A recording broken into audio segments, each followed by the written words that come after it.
So the interprofessional care of a patient with advanced PAD or critical limb ischemia can be broken down into two types of treatment, either conservative or aggressive treatment.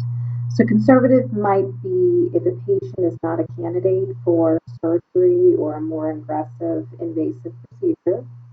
So if we were looking at conservative treatment for somebody with PAD, we would like to protect them from trauma or injury, being that with their PAD, they have decreased sensation in their lower extremities. We want to decrease this ischemic pain that they're having from either the rest or the exercise. Since they're at such high risk for arterial ulcers and open lesions, we want to prevent and control infection. And we also want to do our best to enhance and improve arterial perfusion, whether this is with medication or non-aggressive options. So some aggressive treatments might be revascularization, improving blood flow by bypass surgery, or by something known as PTA, or percutaneous transluminal angioplasty, which is typically going to be associated with an angiogram or an angiography procedure. So the indications for an interventional radiology procedure, which would be this PTCA, is if somebody has intermittent claudication symptoms that become unbearable or incapacitating, pain at rest, which we know means advancing PAD, it's getting worse, or if they come in with chronic limb ischemia, which we know is pain at rest that lasts longer than 2 weeks, they're going to have arterial ulcerations or gangrene that's severe enough to threaten the viability of the limb, which means we would amputate. So this percutaneous transluminal angioplasty, or this PTA, like we talked about with the angiogram procedure, that is just a picture, but most of the time it's going to be associated with an actual intervention, is where there's going to be an insertion with a catheter through the femoral artery. There's going to be a guide wire that's going to be inserted up to the vasculature. And this catheter is going to contain a cylindrical balloon. And the balloon is going to be inflated in the middle of this atherosclerotic plaque. And it's going to compress it up to the sides of the vessel. And then after it, there's going to be a stent that's going to be placed through it to keep it open. And this is what a PTCA or a PTA is. And here's just a picture on the left that shows the actual insertion site of the transducer or the sheath through the femoral artery. And then it also shows the guide wire being fed through this sheath. And then the picture on the right just shows the angioplasty procedure. And then it shows how the artery is wide open. And this is, if there was going to be a stent placed, this is where the stent would be placed. And we need to remember with these radiologic procedures, with like the angiograms, and if there's associated angioplasty or stent, these patients are going to be getting contrast dye, and so we need to be concerned about their kidney function, any type of allergic reactions we might suspect.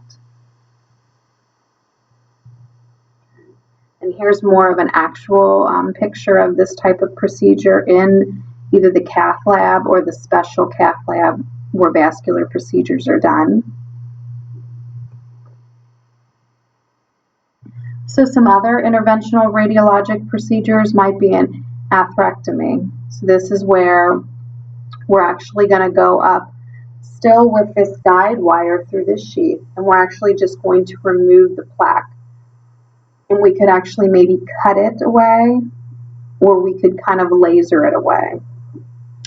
Other procedures that might also fall under this angiogram might be a cryoplasty, where we're going to do cold therapy in addition with this angioplasty. And we're going to use the nitrous oxide with that. So if the interventional or the invasive radiologic procedures don't work, which these are invasive, but they're more minimally invasive compared to an open surgical approach, we could do bypass. And the bypass could be done with a synthetic graft, or it could be done with a vein that's harvested actually from the patient. And so what we would do with either this synthetic graft or this vein is we would bypass around the obstructive atherosclerotic lesion to revascularize or to increase blood flow to the extremity. So sometimes stenting with angioplasty may be also used in combination with this bypass surgery.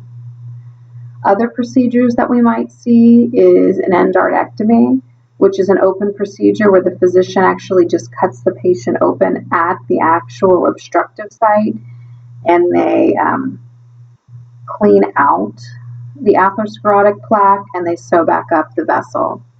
And then we know pretty extensive disease where there's gangrene, where we're concerned about it going to the bone or escalating up, they might have to do an amputation.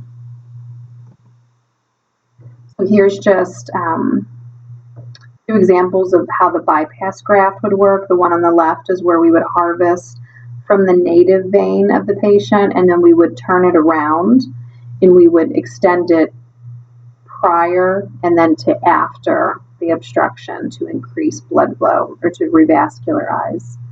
And then the one on the right is just a picture of a synthetic Dacon graft.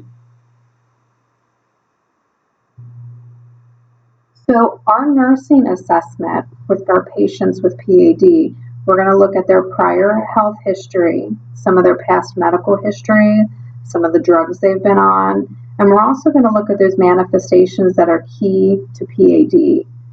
Exercise intolerance, the loss of hair on their legs, the shiny taut skin, decreased or absent peripheral pulses, and then that pain in the leg with exercise or with stress that's reproducible or pretty predictable to the pattern of activity. Some of the nursing diagnoses that we're going to see with patients who have PAD is ineffective peripheral tissue perfusion, okay? Activity intolerance, chronic pain, and ineffective health management. So some of our goals for a patient with PAD is we want to make sure that they have adequate tissue perfusion. We want to make sure their pain is controlled. We want to increase their exercise tolerance. We want to make sure that their skin is healthy, it's intact. And we also want to increase patients' knowledge of the disease and their treatment plan, whether it's lifestyle modifications or medication. So the nursing management or nursing implementation of a patient with a nursing care plan with PAD, our health promotion. We want to identify our patients at risk. Who are at risk for PAD? Diabetics, patients with hypertension, hyperlipidemia. We know patients over the age of 70, advancing age increases the risks for PAD. Diet modifications. What would be some diet modifications to prevent PAD? Low saturated fat, low trans fat, keeping our cholesterol and our triglycerides down, perhaps maintaining sodium to keep our blood pressure down, especially in those patients that are within that genetic category where salt intake is a risk factor for hypertension. We want to make sure that we maintain proper foot care, which we'll talk about in a couple slides. We want to avoid any injuries since these patients are sometimes unaware since they have loss of sensation. So our patients that actually are going to get procedures like a bypass surgery or a angioplasty with stent placement, some of the biggest risk factors that we worry about is bleeding, infection. And any of these patients that come back from the operating room, if they've had general anesthesia, We would be caring for them and the priorities of how we care for surgical patients. We would follow the ABCs, airway, breathing, circulation. We would be looking at their vital signs, assessing their level of consciousness, their urine output, if they have a gag reflex, if it's capable for them to drink or eat yet, if they have positive bowel sounds, or if they're passing flatus. If a patient has a stent procedure or an angioplasty or even just an angiogram where we go up and look and the access where they approach is through their femoral artery, we're going to be worrying about bleeding, whether externally or internally, or about hematoma formation at that site.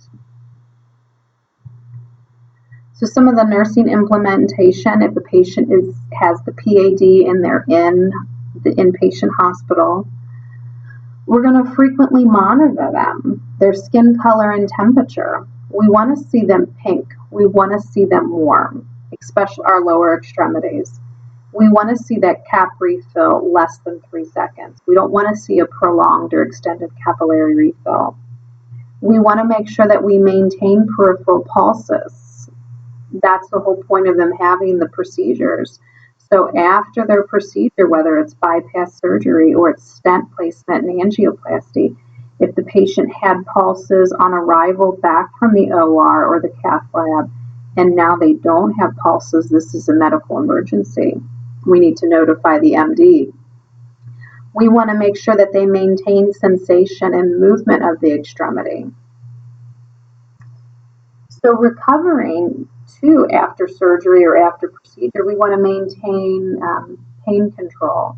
These patients, because they have chronic pain from this PAD, whether it's rest pain or intermittent claudication,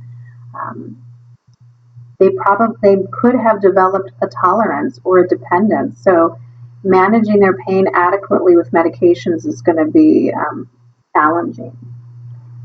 We want to make sure that we continue our circulatory assessment, which encompasses the color, the pulses, the cap refill, sensation.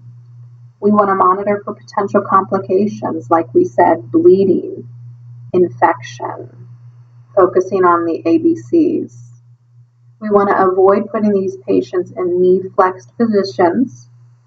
And if these patients are depressed level of consciousness, if they're not very mobile, we want to make sure that we're helping them and turning them frequently, because we know of all of the complications associated with immobility.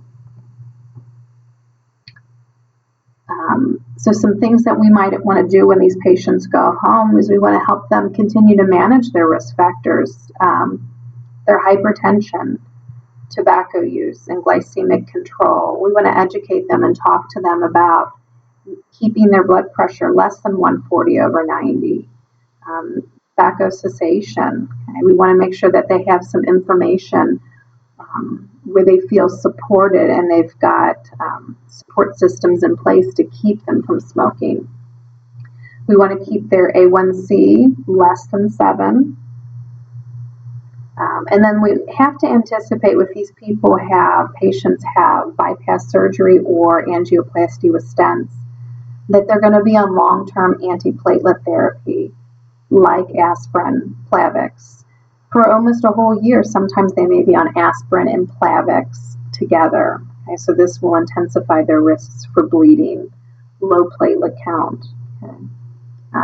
And we also want to realize that these patients are going to be started on an exercise program to maintain their revascularization and to maintain their functional standards of living and their activity tolerance. And we also want to discuss with them the importance of meticulous foot care. So that might be inspecting of the feet daily, checking for mottling, skin color changes, and hair growth. We're going to teach our patients how to assess their cap refill and palpate their pulses. We're going to encourage them to wear comfortable shoes with rounded toes and good soft insoles, and that they make sure that their shoes are lightly laced. Okay, so some of the things that we're going to evaluate is if they have adequate peripheral tissue perfusion. And what will we look at to evaluate these outcomes? Are their extremities pink, warm? Do they have good pulses? Are they uncomfortable? Are they having pain? And if we're looking at increased activity tolerance, some of the manifestations we might see for activity tolerance might be how far are they able to walk? Every time they walk, are they able to walk farther? What do their vital signs look like when they're walking? Are they able to come back to their baseline very quickly after they're done? Effective pain management. What will we look at to evaluate if that's occurring? Do we have a pain goal set for these patients? Are they maintaining effective pain management, and are their goals less than 4 when we rate them? Are we keeping them comfortable so that they can get up and move, eat, sleep? And then how can we assess a patient's knowledge base? Are they able to verbalize to us the things that we've taught to them? Are there procedures that we taught them how to do for themselves that they can actually demonstrate to us, provide a return demonstration so we can ensure that their knowledge base is sound? And so some other things we might do from a nursing management evaluation is we plan for walking program to increase their activity tolerance, their functional independence.